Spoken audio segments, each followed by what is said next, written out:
gift and a card. I heard you got I heard rumor that you got a little gift bag. I did. After. I got a little I gift didn't bag. walk out with a little gift bag. Yeah. I heard that. Yeah. Wrap package and then they serve it for lunch. Although you did it last year, didn't you? I don't see why I did not. do it last year. Different, I hate different to see grade, I poor believe. animals go to waste, because we did something to them, but I think I'm getting more. Are we silenced or are we gonna get the alarm? We're gonna get the ding. I can't stop it. It's an important alarm, except every second Monday. The first and third Monday. Yeah, I've been trying to get really good at hitting this before it actually dings, so I can try to, Kind of practice on the microphone. so you don't hear it. Of course, I'll be looking at you when the little warning comes up. I remember as a kid, I probably still have some, putting it on the fishing line. Ooh, and that was even worse. I snoozed it, but I didn't. That was we're ready for weekday. Good evening. Today is Monday, March 3rd, 2025, at 7 p.m. I'd like to call the regular meeting for the Board of Selectmen to order. Linda Grappa, Paul Marino. Paul Harrington. Todd Archelashi, Glenn Albanesius. William Hester. Candy Perez? William Pozo. Selectman Lemire is excused. Please join me for the Pledge of Allegiance. The Pledge of Allegiance. To the flag of the United States of America and to the republic for which it stands, one nation, under God, indivisible, with liberty and justice for all.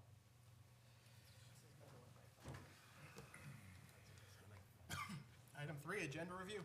Mr. Mayor, if I could, the possible appointment of the fire chief, if we could either table it or just remove from the agenda.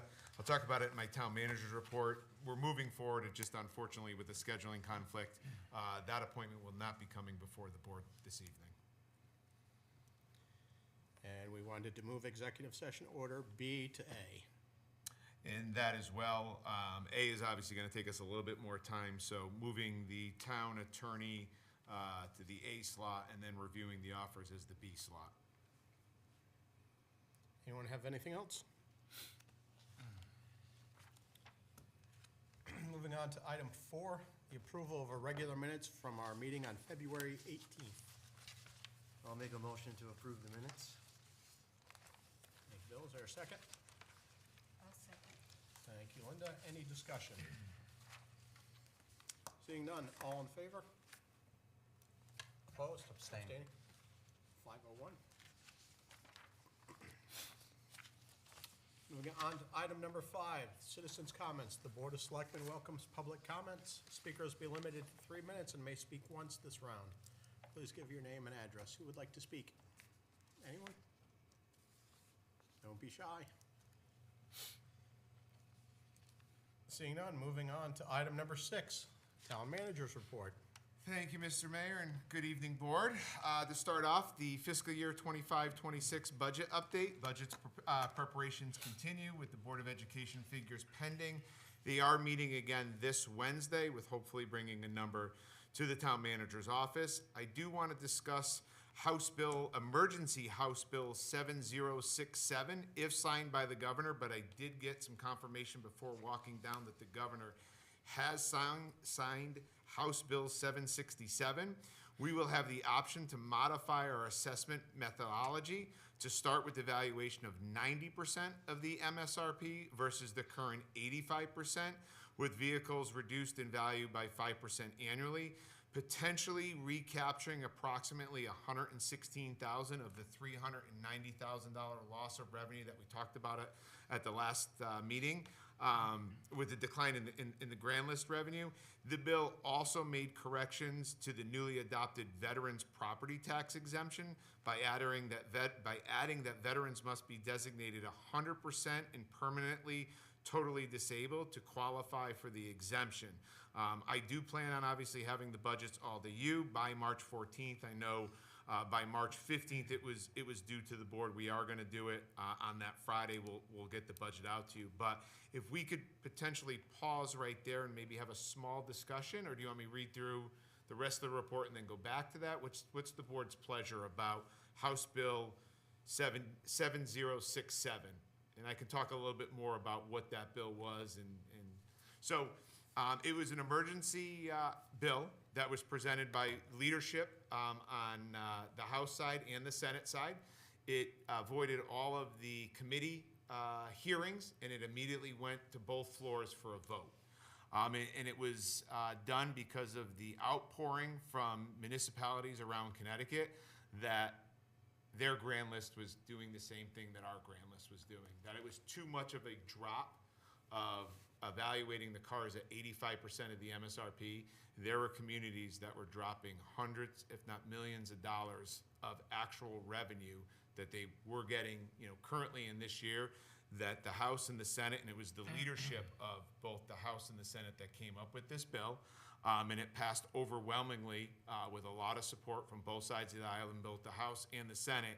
And it allows us as the legislative body, or allows you as the legislative body, to decide if you want to change the methodology of the assessment, and instead of going with what the law says, 85% of the MSRP, we have the option to go to 90% for our grand list that was just completed in October of 2024.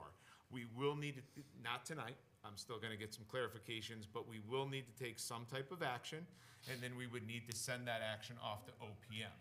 I was looking to see, is this something that the board may be looking inclined to do, or just keep it the way it is and know that 116,000 roughly could be brought back into the grand list in real revenue? It's roughly about $4 million in actual value that we would be putting back into the grand list, which equates to about $116,000 in real revenue. I'll leave it there and possibly open it up for discussion and comments. Sorry. Yeah, first, I think the legislature should pay attention to the details before they pass a law, because they're modifying something that they passed, because they realize now, after the municipal assessors told them that it was too much of a hit. So it would have been nice had they not given away property tax money, because they seem to, with these two bills you brought up, seem to be giving away. They can give everybody the ice cream over in Hartford because the towns have to pay for it through property taxes. And I think that's really unfortunate, because basically what you're asking us to do is Hartford gave everybody the ice cream cone, and now we're going to take it back. And I think I would like a little bit of, like, when you do some data work, because I did something with my car, and Paul might be able to help us out on this too, with his knowledge of cars and whatnot.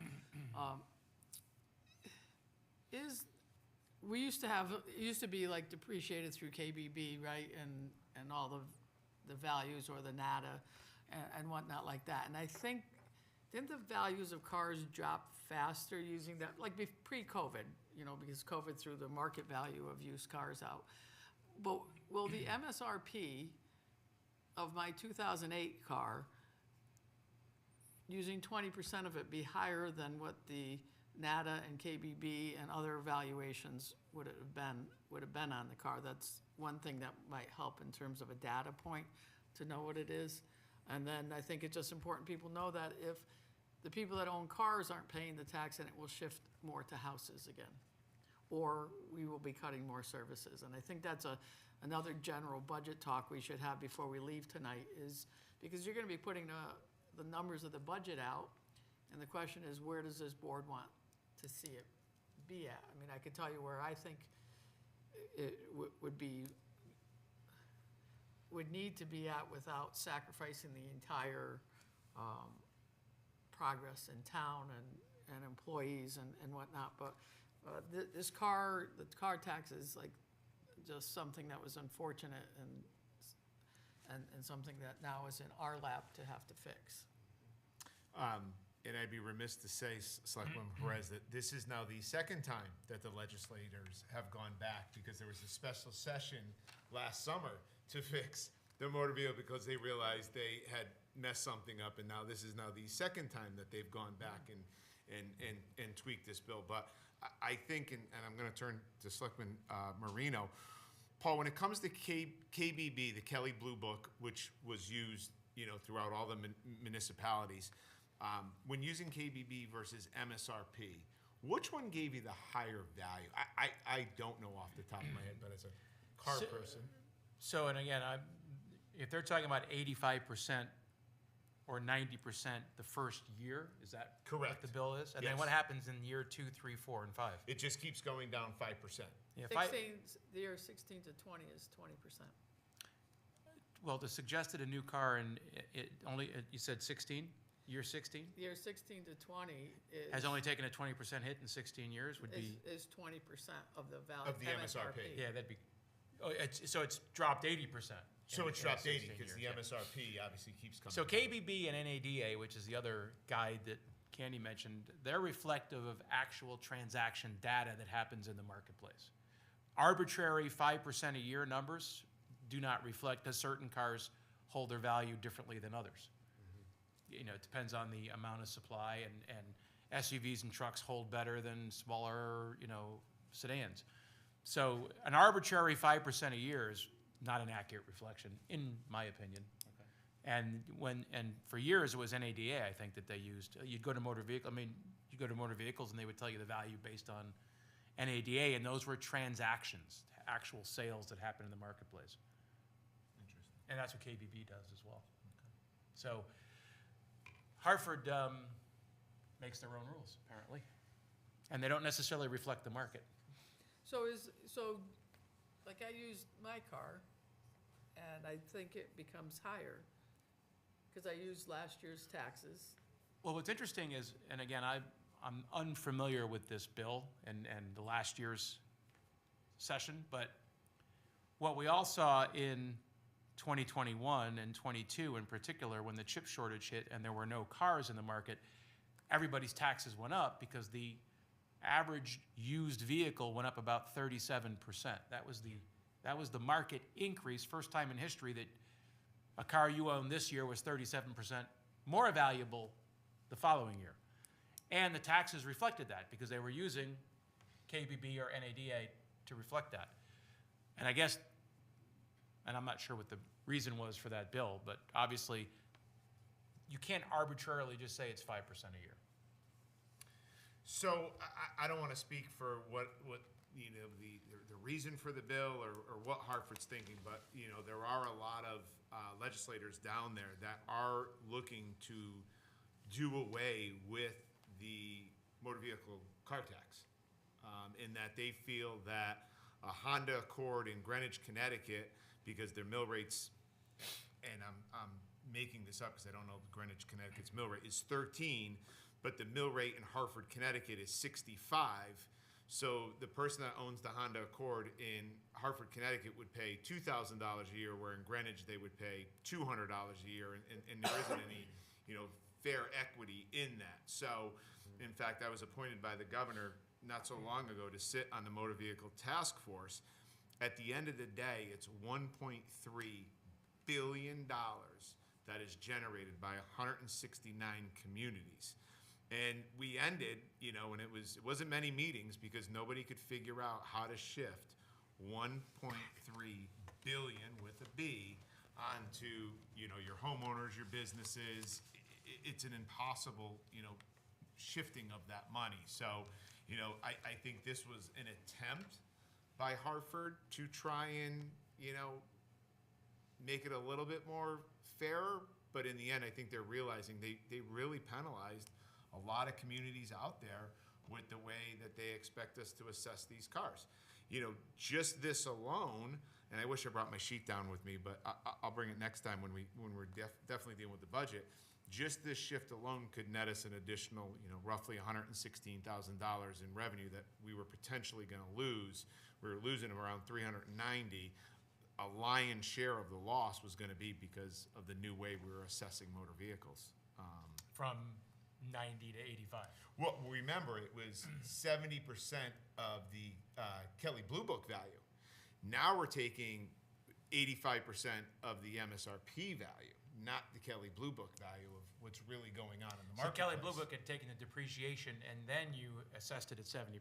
Correct. Are we sir. still So- assessing at 70% of the MSRP? And then we're going to be assessing 70% of the MSRP. Correct. Yeah. Well, 90% of the MSRP, and then 5 going down each year. Yeah. So 70% of of the. that number. of You could that make number. an argument that 90% the first year, a 10% value drop the first year might be somewhat accurate, right? Because a $30,000 car, $3,000 in depreciation year one is not out of the realm, but it's not 5% a year after that. And again, Interesting. it's reflective of what the vehicle is. They change. Certain ones, you know, a Corvette's not going to depreciate the same way a family sedan does. Why are you picking on the Explorer? Sorry. So, no, you know, that's interesting, and there may be a letter written where even at this, you know, 5% reduction in some of these vehicles may not be warranted. So they may be back at a third bite of the apple. Let me get more information, and I don't want to put words into the board's mouth, but it doesn't sound like anyone's saying we shouldn't at least investigate, you know, doing a new methodology and try and, you know, recapture some of these lost dollars that literally the state took away from us. Well, I mean, it shifts the dollars, right? It shifts the dollars or makes a higher mill rate, right? So it didn't actually, they didn't take the money over to Hartford or anything. They did not. And they did have cars capped at, what, 32 mills or something 32 like mills, that? yes. I know Torrington is grappling with the idea, because they did the reval and it drops their mill rate down, but then if the cars get their mill rate dropped, then they don't get as much money from the state, and if they don't get as much money from the state, then that transfers, I think, what they were saying, I don't know if I have it exactly right, but transfers over onto property tax. So it still has to be generated, you know, $100 still has to be generated, it's just who's gonna pay that 100? Yep, it was a complete shift. Or lose services, and I think we'll be talking about that too, but. We would, yeah. And then as Selectman Perez brought up, is as we're in the final stretch, at least for the town manager proposed budget, maybe a little guidance in my final few days of crafting this, if you feel, if you want to, you know, where would this board like to see a town manager proposed budget come in when I turn it over to you on the 14th of March? Any comments? Well, I don't think we can be at 2 or over. Okay, I haven't seen one of those pass yet. okay. We keep trying, but it never seems to happen. It's a good try, but, and so for me, I would like to see us in something that we could, it's not too big, but I don't wanna see 0, because if we see 0, I know what that means. I mean, we already are in a big, huge pickle with capital, with having no funds there unless we were to raid the rainy day fund, I believe. We already know that we're 0.3 in the hole, with, you know, the loss of grand list. So, you know, and then we know how hard it is for people to, you know, there's the household bills and whatnot. But on the other side of things, we just made some good strides with the police department and their salaries last year. We did some things with the ambulance that created better services. You know, we have a Public Works that's, you know, has employees to get the work done. So, and then the schools have a big nut, you know, with what they have, and they will, they're in agony right now, because you could watch 4 or 5 meetings so far. So they have, I think they talked, the superintendent the other night happened to drop in at the end, Bill was there too. They talked about what was new this year, even if they removed the new items, what, you know, new things to the budget. So I think that we want to keep the town moving forward. We want to keep having critical services. And I think even at like a 1.5 mil increase or 1.2 mil increase, still doesn't keep a complement of services.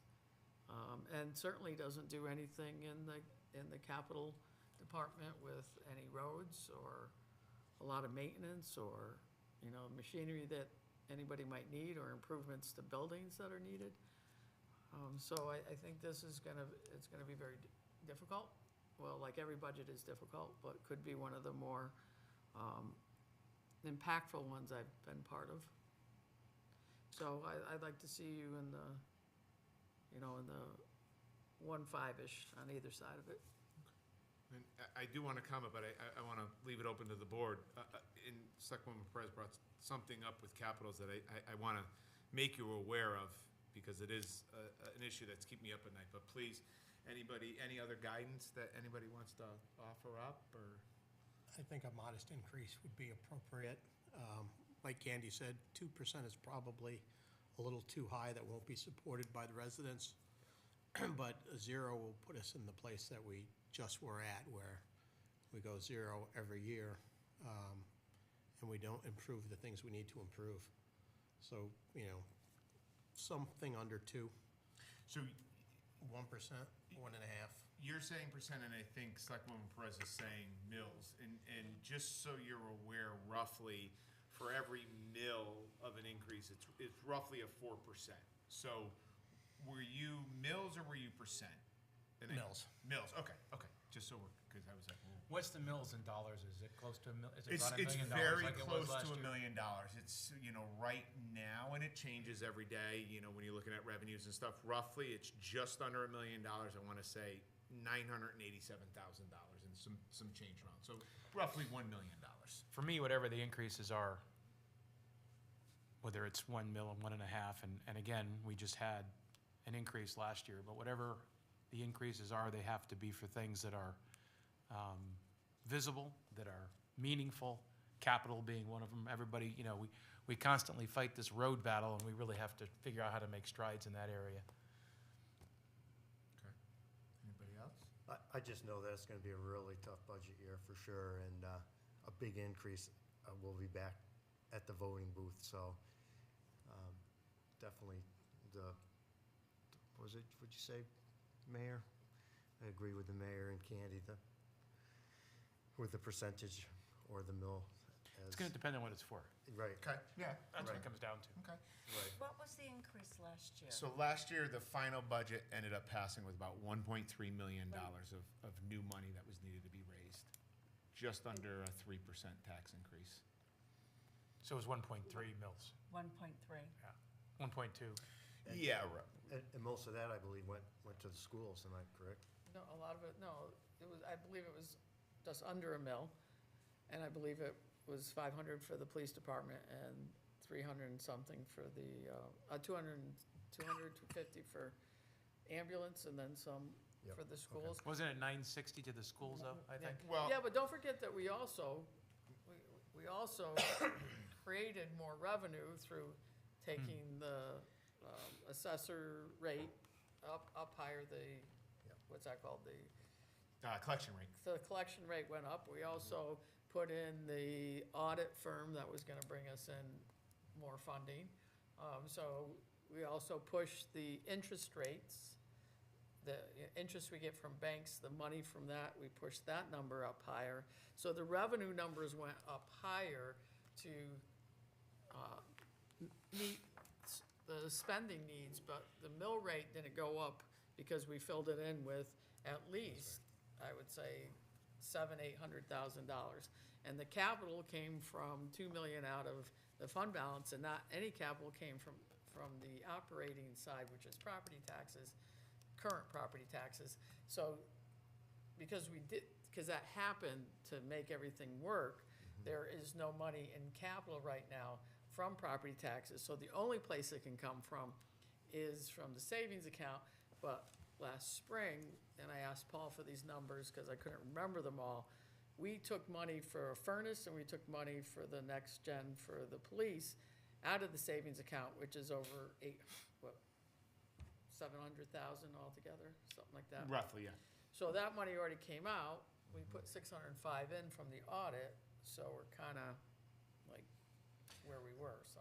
So Candy led me down a road of what I wanted to bring up is that looking at next year's capital, and if you do look at the audit report, we did fund $429,000, $440,000 for the boiler project over at the schools. That number has not come out of the rainy day fund. So whatever number we look at, keep in mind that $429,000 is going to have to already be included or subtracted out of that. Also, that next gen project that we were doing for the police department, although we have not written any of the checks yet, this board did commit to a capital item that would be funded in the 25-26 fiscal budget of $253,000. So when you're staring at your capitals for next year, there's already, $780,000 that have already been spoken for. Keeping in mind that we grabbed $2 million of fund balance to fund the current year capitals. And then we used about $120,000 of, I use the expression pay as you go. It's used, taxpayer funded, meaning, we raise taxes and we put roughly $100,000, $100,000 into it. So it's things that are keeping me up at night, but I didn't want anyone to be surprised when they look at things and you don't see a huge laundry list of items. They'll all be there. The asks were tremendous. I think I was staring at almost a $4 million ask on operational side and some capital items from all my different departments. The asks were there. It's just a matter of the willingness of the taxpayer, this board, in getting a budget that's palatable to our residents. So it's been an effort. We're every day we meet. It's going to be an abbreviated, might be my longest town manager report, but really the only thing that's been going on is budget discussions and trying to craft this budget to get it all to you by next Friday. Any other this has all been very helpful, so thank you. I get it, can't ask for a lot, but we got to really, if we're going to ask somebody to reach into their pocket, we need to show worthwhile things that are worth funding. Any other comments? You brought it up, so I'm gonna ask quick. Okay. Can you get us an update on that $429,000 boiler project? I met with the superintendent a month ago, and those boilers still were not finished. Building management system was not up and running. So I can we find out if we paid anything and what the balance is and where we're at? Because I thought that was gonna be up by September. So I can answer one of those questions right now. To date, we have spent $416,940. The remaining balance of $12,500 has been encumbered, and this was as of, it doesn't have a time. I would say 3:30 this afternoon when I printed the report. So I can tell you that $416,940 has been spent to date, up till about 3 o'clock this afternoon. I know no checks are written today. And there's just a balance of $12,500. It's a great question, Selectman Pozo, so I don't have the answer, but let me find out where the boilers are at, and, it's cold, so my biggest question is, how are the kids in school? Well, so I did a walkthrough of the boiler room with her, and yeah, they're up and running, but like the fresh air intakes, instead of be tying into the boiler, so the cold air is going into the boiler, was just open to the outside, so the cold air was pouring into the basement. We're talking 3 pipes this big, Paul. And the building management system, from what I heard, they haven't seen that contractor in months. So it'd just be nice to find out where we're at. That was as of, not 3:30, that was as of about 4 weeks ago. Okay. Let me get an update. Now, if I get it, I'll just fire it off to the whole board, so you don't have to wait 2 weeks for the answer. So I'll just fire it off to everybody. Anything else on the budget? We'll move on. OSHA compliancy status. Well, officially, we have received our notification from OSHA. The initial fines totaled $16,500. We have requested the informal meeting with the OSHA director, which has been set for next Monday morning to discuss potential fine reduction and to demonstrate our committed compliance measures. Given our team's substantial progress and documented improvements, I'm very optimistic, but I always am, but I'm very optimistic that we're going to secure a reduction in penalties. So it's better than I thought it was. So $16,500 is our worst case scenario, but meeting with the actual OSHA director next Monday at, I think, 9 or 10 o'clock in the morning to ask for a possible reduction in those fines. On some positive fronts, economic development progress. We do have a lot of business attraction continuing to show promising results with multiple statewide businesses looking to open up an additional location here in Winstead. And we had a lot of those meetings over the last 2 weeks. Continuing that, we have Joe Miller and Bob Leach, our two buildings directly across the street, coming in this week as well to meet with us about possibly unlocking their projects. You're gonna see later on in the agenda this bar grant that's only gonna help with economic development down the road. And then I am gonna announce this significant development for Main Street. The DOT Commissioner will be in Town Hall this Thursday for a private meeting to discuss our infrastructure needs. It's a closed-door session with him and I, no media presence. It's him and I to talk about, and I'm gonna have some of our team members here as well, but talk about our Main Street and being able to unlock some of the items that I know everybody wants us to unlock. So that is this Thursday. I did confirm with him that it would be okay, that I made the announcement. That gentleman was supposed to be here a few weeks ago. It was when Washington did some not so happy things when it's in the municipal world that the meeting was canceled, but we've rescheduled it for this Thursday. So our commissioner will be out here this Thursday. Personnel updates, as I said earlier, our fire chief candidate is scheduled to appear at our second meeting this month. There was a scheduling snafu that prevented the fire department and the candidate from actually coming here. And our building inspector has accepted the position. We're still currently negotiating with the union regarding the potential contract language to protect our training investment. I maintain full confidence that this hire's commitment, establishing appropriate safeguards, is still very prudent, and I'm still working towards that. So hopefully that gets taken care of over the next coming weeks. As a reminder, and you do have a flyer on your table, the inaugural Winstead Restaurant Week is rapidly approaching. It's March 21st through March 29th. And on the subject of two exciting updates, one, this is the initial flyer, and we've actually got it on the website of Winstead Restaurant Week on litchfield.co. It's a great advertisement. We have over 20 restaurants being a part of our Restaurant Week. So get hungry and please, obviously, go out to our local businesses. I know they have some great prefix menus and some great prices for the week of the 21st and the 29th. So I'm looking forward to it because I have turned in the official budget to all of you and I can finally eat maybe. So looking forward to Restaurant Week. And last but not least, as today marks Read Across America Day and having the privilege of reading to a second grade class this morning over at Hinsdale, I'll close with Dr. Seuss's timeless wisdom. Unless someone like you cares a whole awful lot, nothing is going to get better. It's not. This sentiment perfectly captures our collective commitment to improving our community through thoughtful governance and dedicated service. I'm sorry. Well, no, I have young kids at home, so I had to throw a little Dr. Seuss in there. That was nice. With that, I will open it up for questions, but it was an absolutely great day with the second graders today. I used to do it at my daughter's school, and it was great going up there and being with the second graders today. What a well-behaved class, really well-behaved. It was great. Mine was as well. It was great, so. Any questions? That might be my longest town manager, but I liked it. I think we interacted well, and you guys you gave me a lot of guidance, so I appreciate it. Thank you. Item 7, correspondence. Does anyone have anything? Item 8, boards and commissions. Selectman Pozo. Okay, tonight we have a reappointment, Lynn Kessler of the Ethics Commission. Term end date 1/2027. So, I'll make a motion to reappoint Lynn Kessler to the Ethics Commission. I'll second. Thank you, Candy. Thank you, Bill. Any discussion? All in favor? 6-0, unanimous. next is we have two resignations. We have Ron Dew, Zoning Board of Appeals, and Jill Zitney, Laurel Commission.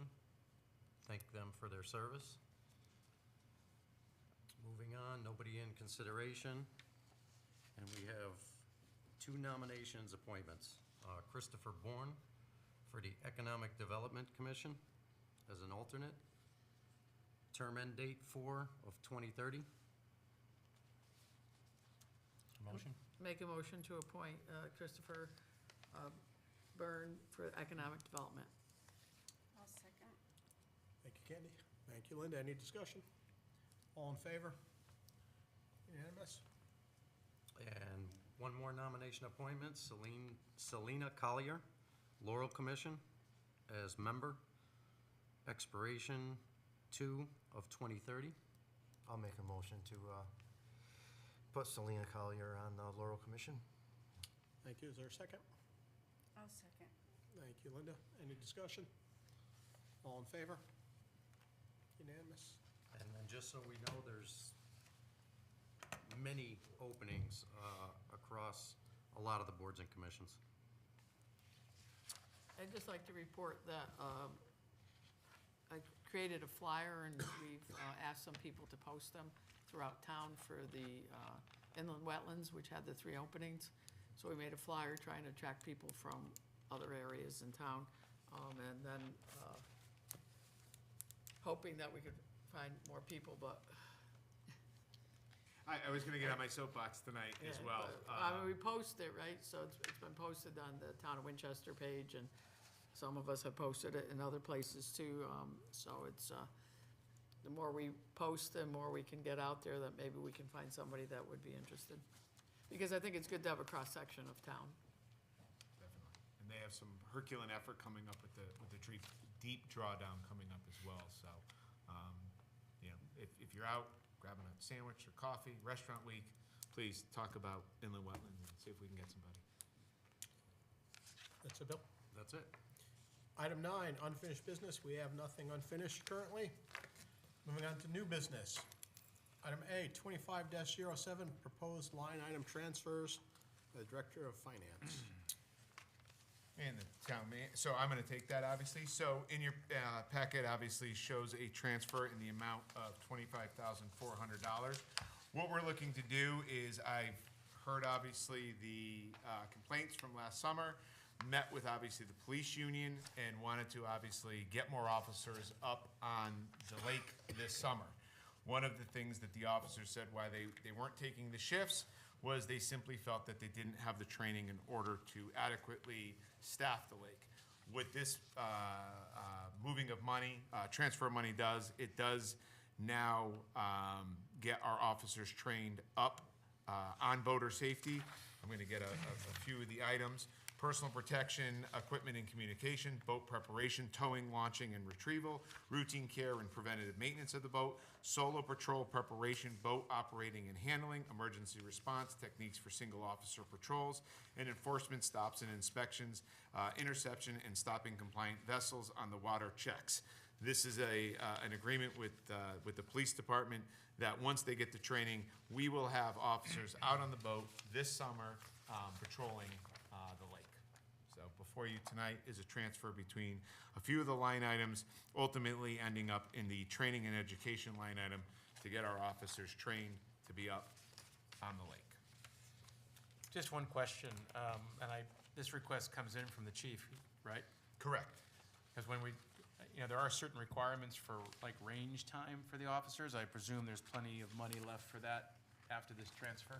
There is, and one of the reasons why is that the Armor and Range has quite a lot of money in it, is they were potentially looking at switching from, and I don't want to misquote, from a 40 caliber to a 45 caliber ammunition. We are not going to go ahead and do that. So when it was talked about in the budget, they're going to, because we would have to purchase all new handguns, we're going to stay with the 40 caliber pistols right now in our police department, and eventually down the road, look at potentially upgrading to a 45 caliber.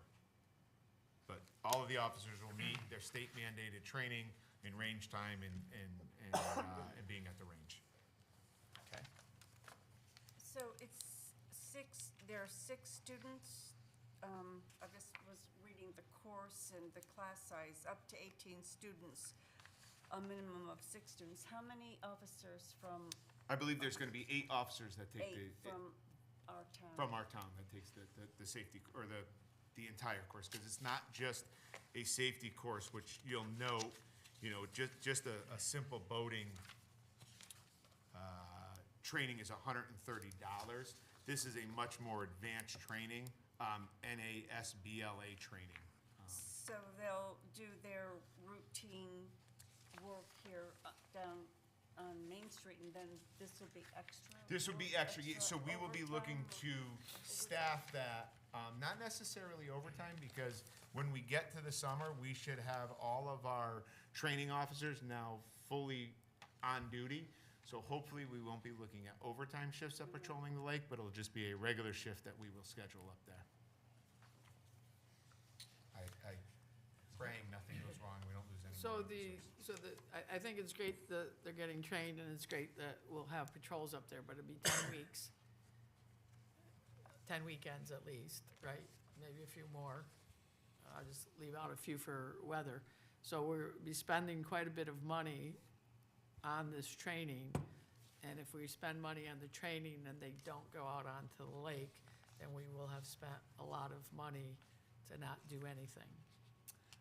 Selectwoman Perez, you couldn't say it any better, and that was the conversation I had, that if I'm gonna go before this board and ask for a $25,000 transfer in training, and that boat just sits on the dock, we will not be, not this board, but we will not be having a quite pleasant conversation that, you know, we use taxpayer funds to get everybody the training they needed. You know, I looked at a lot of different reasons why we didn't get the manpower up there. Some of it was, you know, due to our short staffing down there. A lot of it came back to they didn't feel safe on the boat. No one's ever been on a boat. In fact, one of our officers down there doesn't even know how to swim, but has agreed to take the course, and he's gonna go out there with, you know, and it's an agreement that, you know, it's a gentleman's agreement that with this unlocking and getting them the training that they need, we will have patrols up at the lake this summer. And also the continuity for next year. And that is also important, to go make a $25,000 investment to just have it disappear in 1 year is not something that would make me too happy as well. I dread potentially going on social media on a weekend and just watching all of the negative posts, and we need to do better, and this was one of the avenues that I heard what this board said, I heard what our residents said, and sat with our police union and came up with, they're willing to police it, they're willing to work it, as long as we get them the training. And I said, okay, let's see if I can get the transfer approved, and I better see him up there. And I'll also note, and I apologize, also included in this is our enforcement agent, Mr. Green, is also going to be taking the course. One of the things that we felt where Mr. Green could be doing an even better job is enforcement from the opposite side, being on the lake and seeing what he's missing. You do miss a lot just traveling just on the roads, but getting Jeff on a boat out there as well. There are inland wetland actual commissioners that are willing to give Jeff a boat, so Jeff can, you know, use their boat, and Jeff can do enforcement from being on the water. So Jeff, Mr. Green will be another individual that takes this course as well. He's not gonna go in-depth as much in terms of rescue. We're not looking for Mr. Green to do that, but he will be part of the training as well to get him comfortable on a boat so he could start doing enforcement from the lakeside. So there would be less expensive trainings for Mr. Green to take to operate a boat as opposed to all the things that this class goes through for $2,200. Jeff will not be at a $2,200. As I said, He would take the standard he will take the safety standard course to operate a boat. $130 course with a little bit more in case he gets in a little trouble being by himself. You know, obviously we don't want to leave an employee stranded out there, so he's going to have a little bit more than the regular safety, but in case Jeff gets stranded out there, he'll know what to do and how to act. So, but that was something that, working with the police, I wanted Jeff included in it. And that's a good idea, but he doesn't just need to take this course. Yeah. So the state they didn't really do a lot in the past, so will they not be doing anything now? The state did a lot last year. They were out Okay, there so a lot. this is just, In okay. comparison to what they normally were. Right, Like the last 2 Okay. years on July 4th weekend, I know the econs were out there a lot. And I was surprised at how much they were out there. well, that's good news. So will they be visible? They should be visible. We've gotten Still? no signaling that they will be doing less, but it is a great question that I'll Okay. follow up to make sure Okay. that. I mean, anytime- throughout the years, it's been very random. You never know when they're coming and how often they're gonna come. We have to have our own patrol for sure. You know, and just having the boat out there on the lake will do so much more prevention than the boat just being, and I remember talking to Selectman Moreno where he would look out his window and he would, take a stripe off of me, rightfully so. There's the boat, it's a beautiful boat, Paul, I'm glad it's just hanging out. And then we are fixing the dock, so we are gonna be able to get it out of the water as well. As soon as the dock goes in for the season, we'll fix all of that as well. So we hear you loud and clear, and we're looking to make corrective actions this summer. So, I move that the Board of Selectmen approve the line item transfer of $10,000 from 1-210-192-0014, education tuition and incentive, $11,600 from 1-210-811-0001, armor and range, and $3,800 from 1-210-844-0000 NCIC terminal, to training and education, 1-210-811-0000, in the amount of $25,400. Thank you, Paul. Is there a second? I'll second. Thank you, Bill. Any other discussion? Seeing none, all in favor? Unanimous? Moving on to item B, 25-01, resolution granting the authority to the Northwest Hills COG to apply for a grant of $200,000 for the revitalization of Mad River. So, thank you, Mr. Mayor. B and C kind of rolled together, and with me tonight is Rista over from the COG. Hi, Rista. Do you want to come up just in case there's a question? So there is a bar grant available in the amount of $200,000. With this bar grant, and I'm not sure if you had a chance, Rista did an absolutely awesome job with the letter that she submitted with the Board of Selectmen packet, talking about the bar grant of $200,000 in the 12 acres of land that met the definition of a brownfield. What this allows us to do is, and I know we talk a lot about studies and studies just being, potentially just parked on a shelf, but when we're sitting down and we're meeting with developers or potential developers, they would really like to know what kind of remediation is going to be needed and what kind of business or what kind of structure is actually going to work in this area.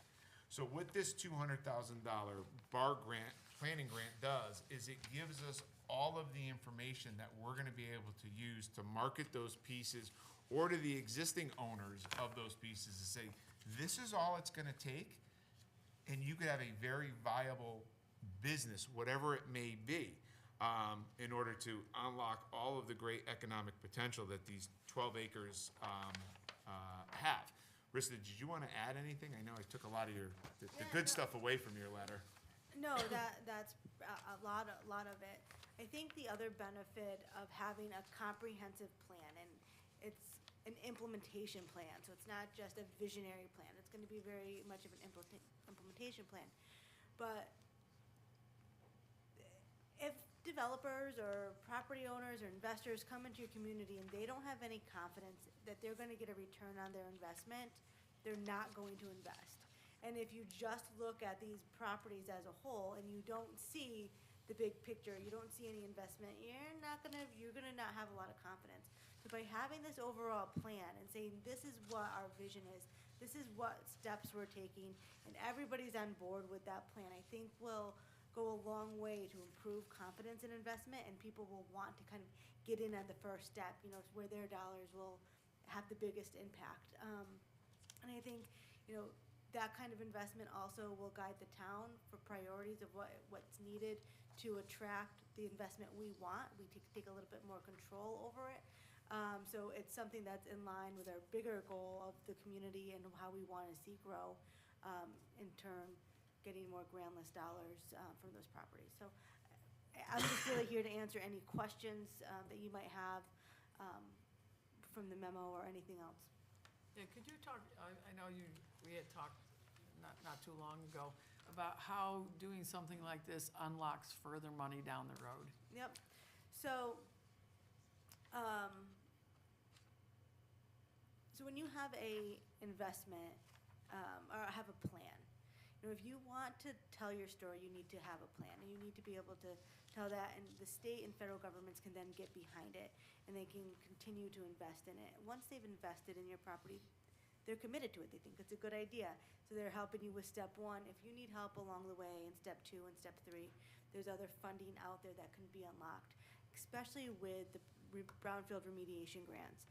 So this is a planning grant. This does not, it does very limited assessment work. But if we identify a barrier is there's unknown environmental contamination, that sets the stage for us to apply for assessment work. If we already have assessment work where we identify certain remediation needs to be done for a redevelopment project to happen, we can unlock redevelopment or remediation money for that redevelopment. Both the state and the federal government, when it comes to brownfield money, they want to look at their return on investment. So if we give you money to clean this up, what is it going to attract? And this plan will help tell that story and identify that potential. So it does help unlock potential. A good example of this was when I was working for the city of Torrington. We got a bar grant. We called it Riverfront Recapture along Franklin Street. That was a bar grant that identified the different phases. We now have Franklin Plaza, and we now have the Torrington Riverfront housing development. That was $1.5 million of brownfield remediation, and then an additional $500,000 of Urban Act money. But it all started with a bar grant and identifying the plan and getting that support. I'll give you another example. In the last town I worked in was Windsor Locks. Trinity Financial applied for the bar grant, or the town did.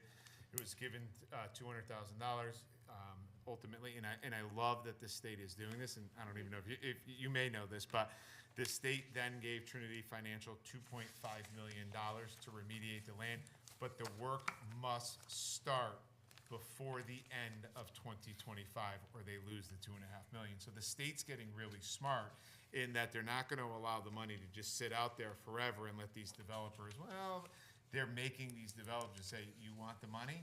We want to see a shovel. We want to see the remediation start by the end of the year, or the grant's being pulled from you. So I appreciate that the state is, one, partnering with municipalities and developers, but they're also holding these developers' feet to the fire to say, we're willing to give you $2.5 million to help you remediate and build this thing.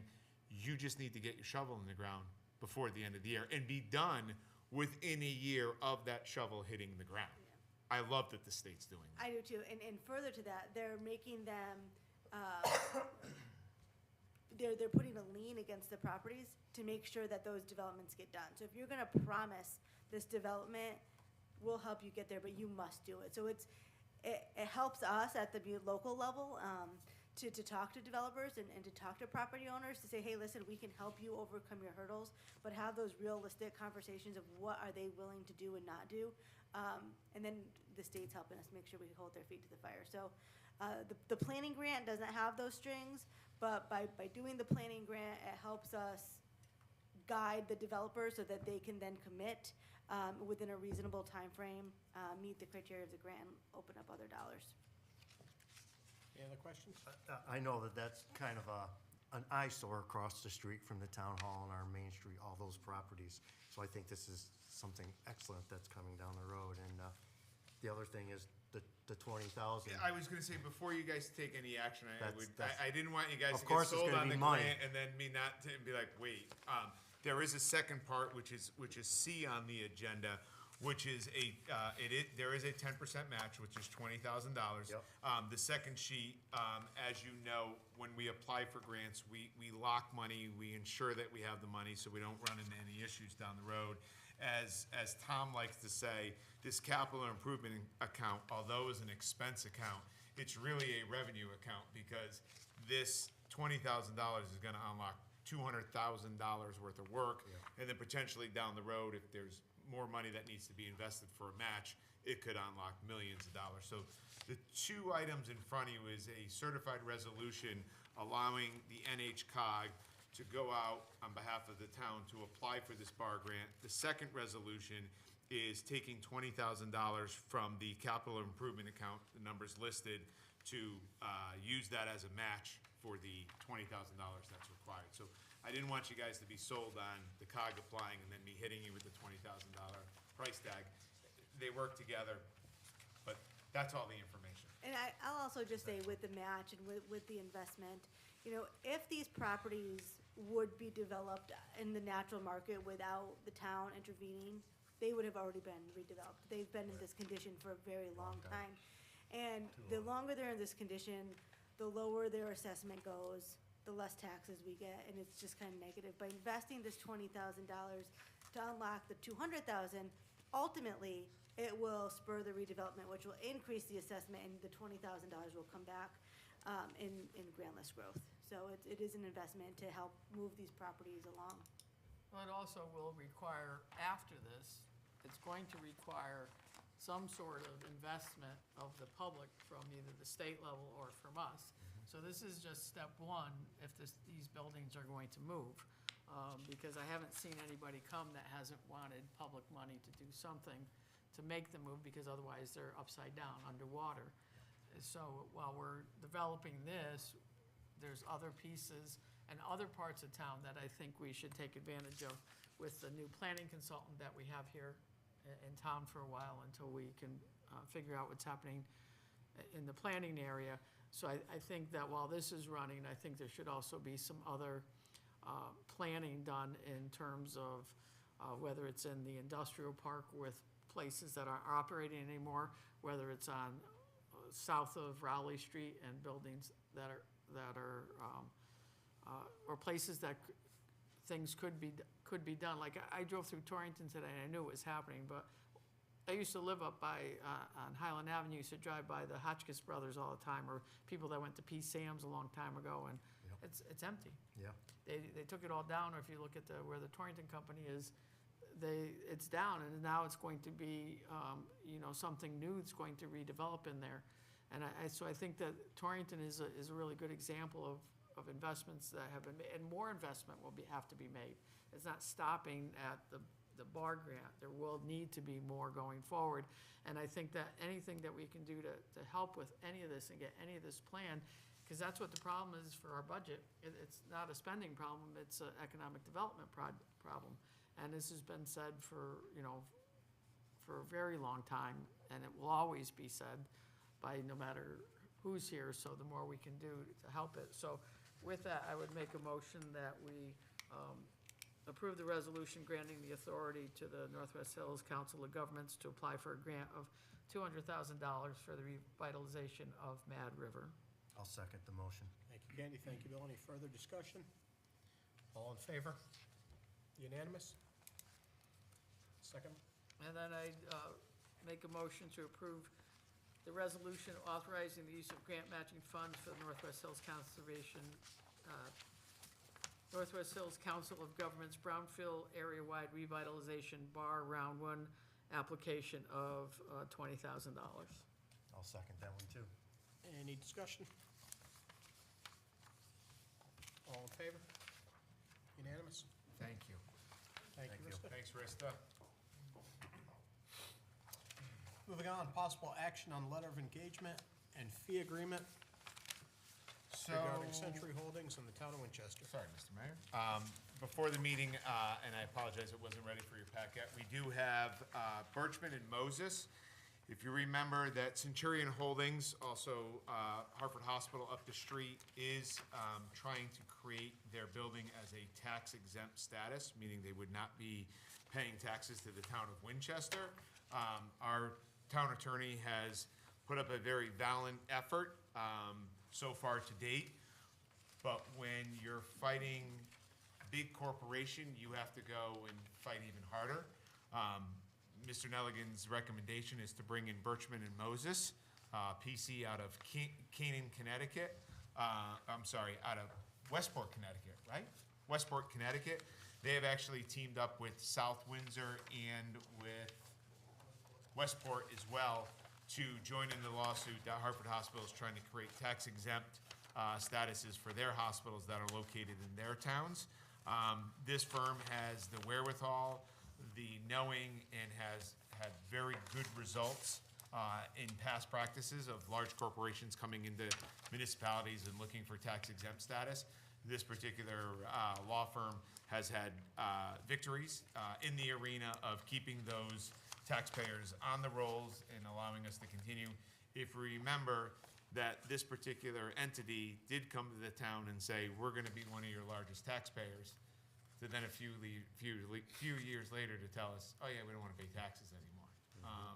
Again, I know we talked about it quickly at our last meeting, but here is the engagement letter that I would like for you to authorize me to sign so we can get this law firm immediately working on behalf of the town to keep those important revenue dollars on our tax rolls. And I'll open it up for questions, and I think our town attorney's here that may answer some of them. Is there any reason why we can't identify the property and the exact what's happening? Because I think it's important for residents to understand what this means, because this will be, if this entity achieves tax exempt status, then the money that this entity, and can we identify it? I think Paul Yeah. did. So it's a, I thought it was, well, Centurion Holdings, One, Inc., which is also the Hartford Hospital, which is right up the street. I Right. thought I said it, but maybe I didn't. I might have, I did or didn't? I might have missed it. That's okay. Oh, yes. Well, I might have missed it. But, so it's that building that Hartford Hospital built and that we were all part of when it first came here. And then, so right now it pays approximately $160,000 in taxes. And if they stop paying those taxes on a building that's there, that we all believe and has been paying taxes on it, then that 160 will be lost to the town. And it compounds. You By lose it. this entity Centurion, who is doing it in multiple towns at this point.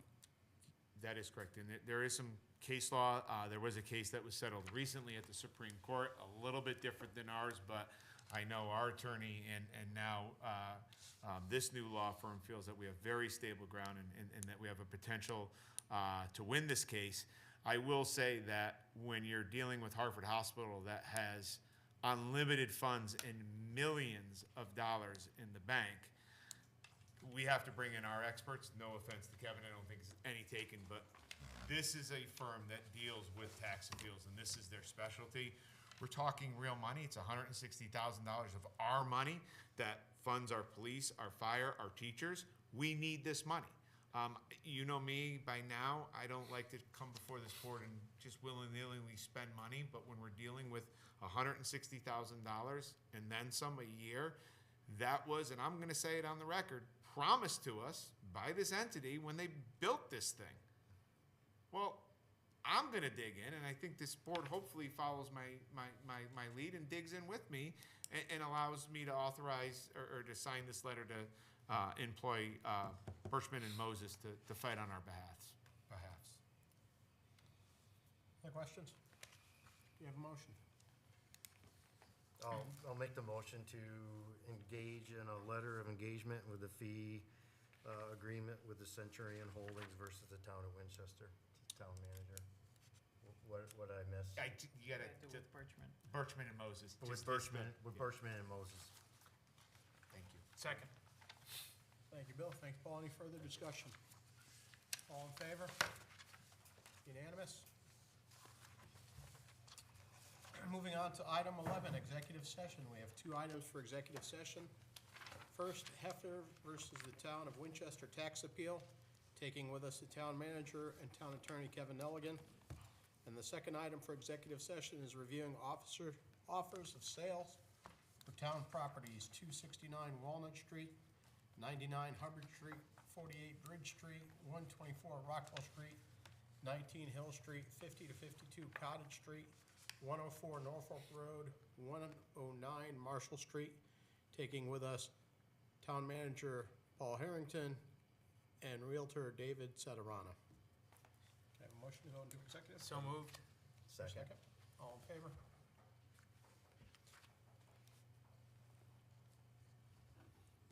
At 8:02. 8:02. Oops, sorry.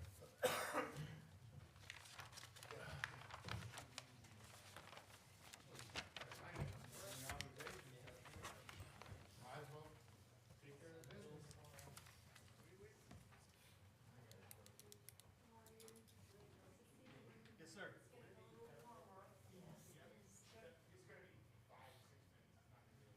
we'll go in probate room, because I know you got everything laid out.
they appointed some people for commissions. Are there still spots open on other things?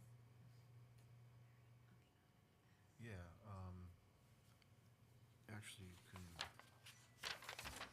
look at this one here. You can have that at the bottom. It lists all the ones that are,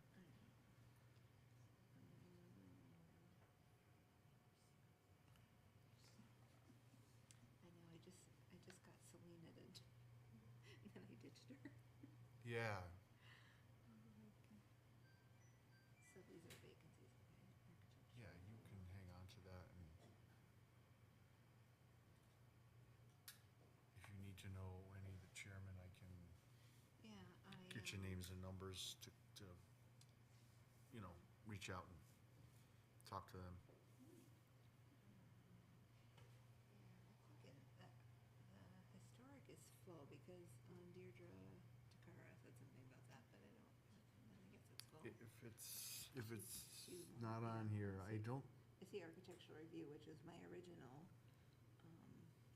interest, and then got diverted to rural, but maybe I'll do that again.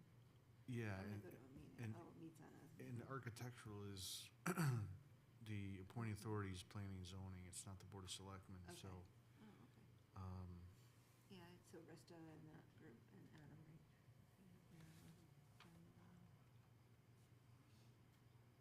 What's the Cultural District Commission? it's inactive. Oh, okay.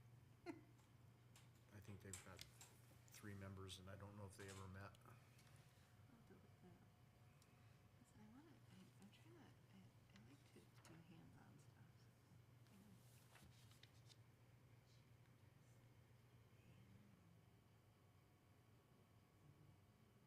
Yeah, I don't know. I know when I met with the head parade at Rotary said they needed people too. They were trying to get me to do that. I'm like, one thing at a time. Yeah.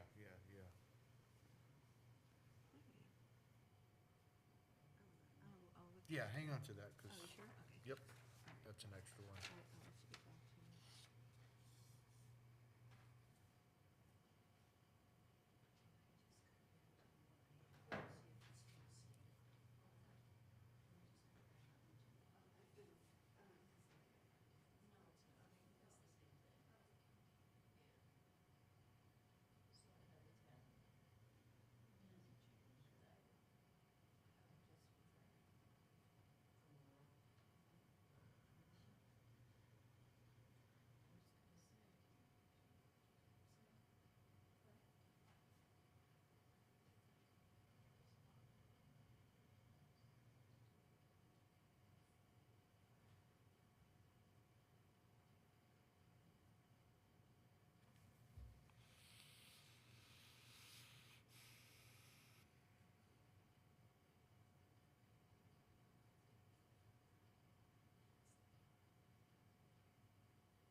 Oh, okay, sure.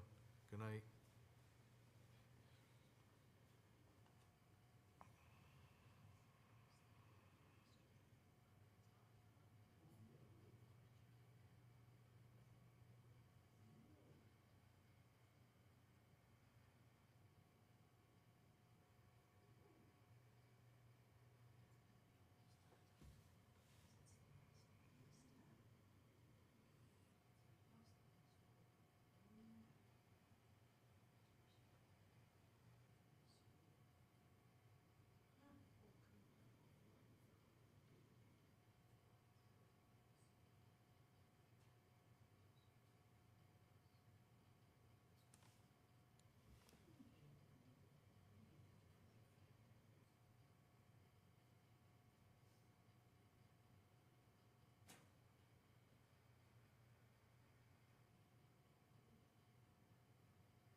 You still here?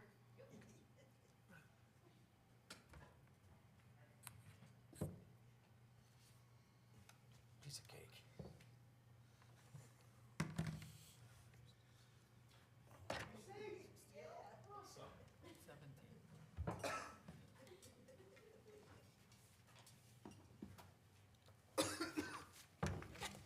You're not taking mine.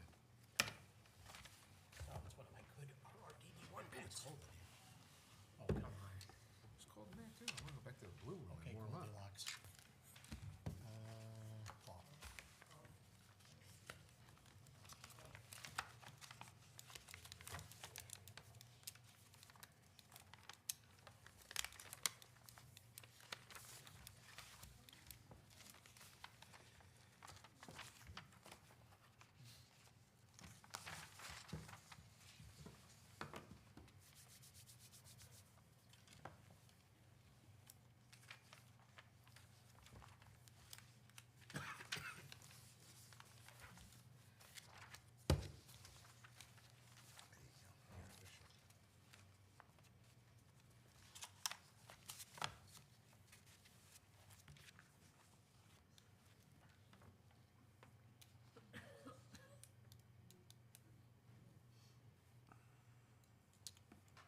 We are back from executive session at 9:36 PM. Moving on to new business. We have a motion from executive session. Mr. Mayor, I would like to make a motion on the Hefner versus the town of Winchester to approve the settlement. You actually meant to authorize the town manager. That is correct. To enter into authorize the settlement. town- Yes, to authorize the town manager to approve the settlement. I'll second. Thank you, Bill. Thank you, Bill. Any discussion? All in favor? Unanimous? Next motion. I move that we authorize Town Manager Harrington to negotiate and finalize contracts of sale on behalf of the town for the following town-owned properties: 50-52 Cottage Street, 104 Norfolk Road, and 109 Marshall Street, subject to the town meeting, which we'll schedule in a separate motion. Is there a second? I'll second. Any further discussion? All in favor? Unanimous? Next motion. So, I will make a motion according to our town ordinance, 145-7, special town meeting, that we will schedule a special town meeting for April 3rd at 7 o'clock with the site to be determined for the sale, for approval of the sale of 50-52 Cottage Street, 104 Norfolk Street, and 109 Marshall Street. Is there a second? I'll second. Thank you, Bill. Any discussion? All in favor? Unanimous? Moving on to item 13, citizens' comments. The Board of Selectmen welcomes public comments. Speakers be limited to 3 minutes. Anyone wish to speak?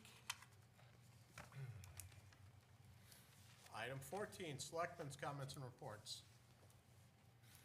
Anyone? I just would like to take a second to recognize and thank the members of Winsted Police Department as well as Winston Ambulance that attended to my wife in an incident at our home on February 19th. They responded quickly. She was well cared for and transported to a hospital, so I'd like to publicly thank them for the fine work that they do. I'd like to thank the Winchester Public Schools for inviting town manager, myself, Selectman Hester, and, who were you there? And Selectman Pozo as well. Reading Across America today, I was at Hinsdale I was at Pearson with the 6th graders. I was at Pearson with the 4th graders. I was at Hinsdale with the first graders. And I was at Hinsdale with the second graders. We wish to thank them for their invitations to us. And with that, does anyone have anything else? I'll make a motion to adjourn. Is there a second? Second? Oh, sorry. All in favor? Unanimous. I didn't think you'd agree with the second that. I've got a little nervous too. Yeah. having a great time. Talk in the morning? Or are you busy? Call me, you know me. Call me. We can play phone tag or touch base.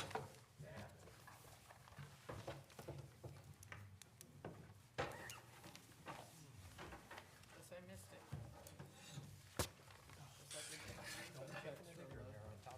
Insurance company switched over. They take it out of your bank